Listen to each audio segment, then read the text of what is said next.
Morning students. आज का हमारा चैप्टर है क्रिया। क्रिया मीन्स होता है कार्य। जैसे कि किसी कार्य को हम करते हैं, खाना खाना, गाना गाना, पढ़ना, दौड़ना, चलना, ये सब हमें करने पड़ते हैं।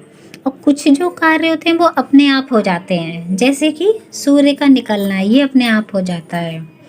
कलियों का खिलना, ये भी अपने आप हो जाता है ना। कुछ कार्य हम करते हैं, कुछ अपने आप हो जाते हैं। इन्हीं कार्यों को क्या कहते हैं? क्रिया या वर्ब। तो आज हम इसी चैप्टर पे बच्चों चर्चा करेंगे। प्रातःकाल सूर्य निकल रहा है, उपवन में फूल खिल रहे हैं, फूलों पर तितलियां मंडरा रही हैं, ठंडी हवा चल रही है, पेड़ों पर चिड़ियाँ चहचहा रही हैं, माली पौधे को सींच रहा है यानी कि पानी दे रहा है।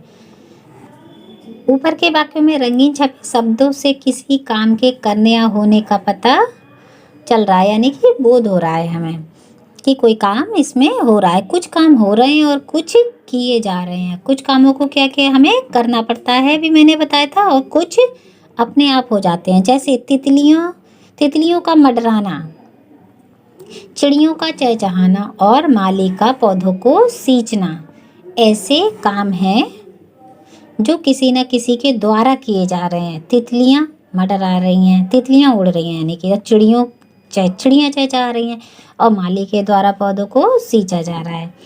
ऊपर के वाक्यों में कुछ ऐसे भी काम हैं जो अपने आप ही हो रहे हैं, जैसे सूर्य का निकलना, फूलों का खिलना, हवा का चलना। ये इस प्रकार हम कह सकते हैं कि कुछ काम किए जाते हैं और कुछ अपने आप हो जाते हैं। जिन शब्दों से किसी काम का करना या होना पाया जाता है उन्हें क्रिया कहते हैं। जिन शब्दों से किसी काम के करने या होने का पता चलता है वो क्या कहलाते हैं? क्रिया। क्रिया के भेद।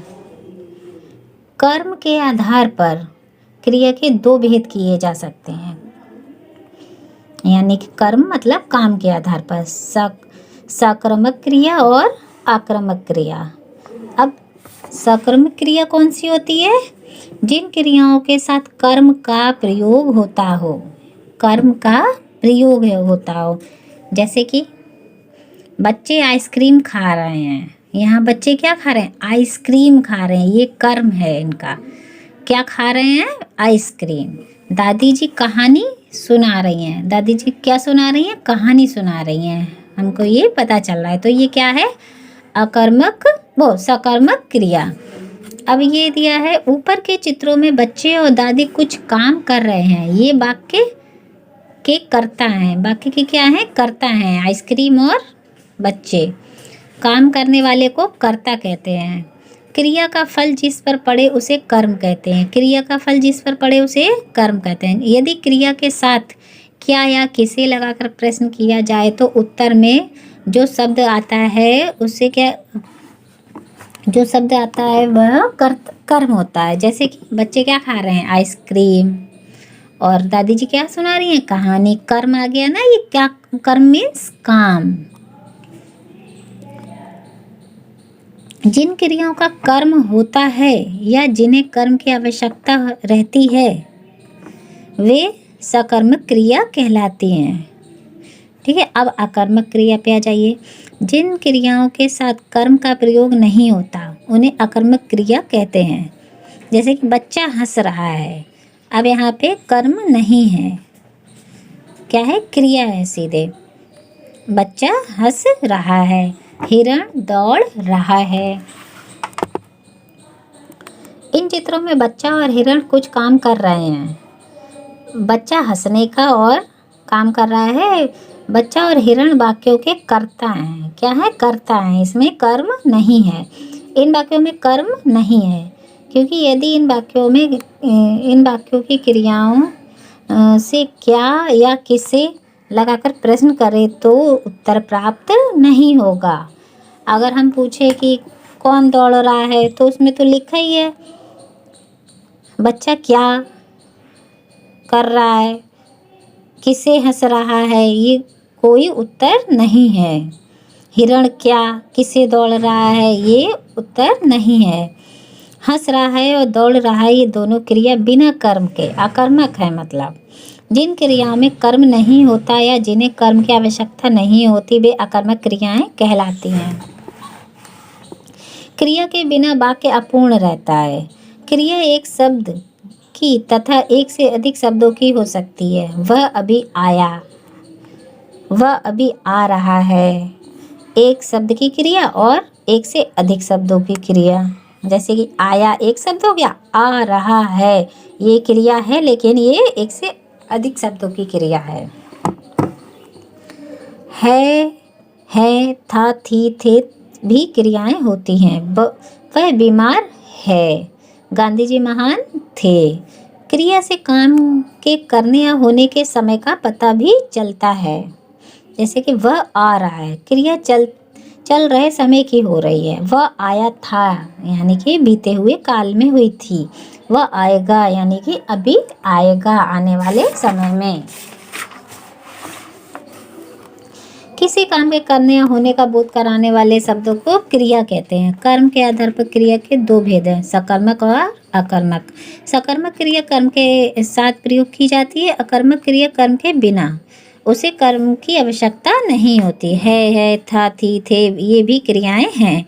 क्रिया से क्रिया के होने के काल का भी पता चलता है। क्रिया किसे कहते हैं? होने वाली तथा करने वाली क्रियाओं के दो उदाहरण दीजिए। कर्म के आधार पर क्रिया के कितने भेद होते हैं? ये दोनों क्वेश्चन आंसर आपको करने हैं। फिर ये नीचे एक्सरसाइज देखिए। नीचे दिए गए वाक्यों में क्रिया शब्द पहचान कर रेखांकित कीजिए। समुद्र में ऊंची ऊंची लहरें उठती हैं। उठती क्या है? क्रिया है। राधा ने बिल्ली को दूध पिलाया। पिलाया क्या है? क्रिया। बगीचे में रंग बिरंगे फूल खिले हैं। खिले क्या है? क्रिया।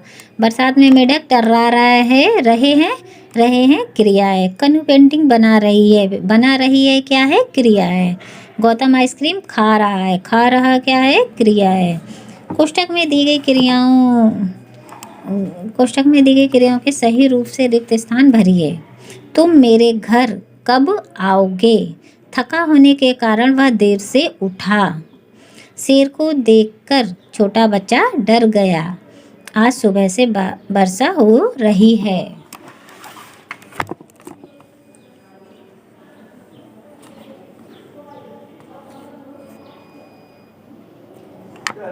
नेताजी ने भाषण दिया। तुम्हें प्रतिदिन व्यायाम करना चाहिए। मित्र, क्या तुमने नई फिल्म देखी? भूख के मारे बच्चा रो रहा है। नीचे दिए गए वाक्यों में सकर्मक और अकर्मक क्रियाएं छांट कर लिखना है हमें। हमने नए वृक्ष लगाए, सकर्मक, क्योंकि यहाँ वृक्ष आया है। मैं रोज घूमने जाता हूँ, सकर्मक। बूढ़ा खांस रहा है, अकर्मक। कारीगर ने एक मेज बनाई, सकर्मक। नीचे दिए गए वाक्यों में उचित कर्म शब्द भरिए। उचित कर्म शब्द, कर्म यानी कि काम। दादाजी अखबार पढ़ रहे हैं। माँ चाकू से आम काटती है। हम सब सुबह से खेल रहे हैं। फूलों पर तितलियाँ मंडरा रही हैं। चांद चमक रहा है। चिड़िया चहचहा रही है। फिर ये एक्टिविटी दी हुई है। नीचे दिए गए चित्र को देखकर खाली स्थान भरिए।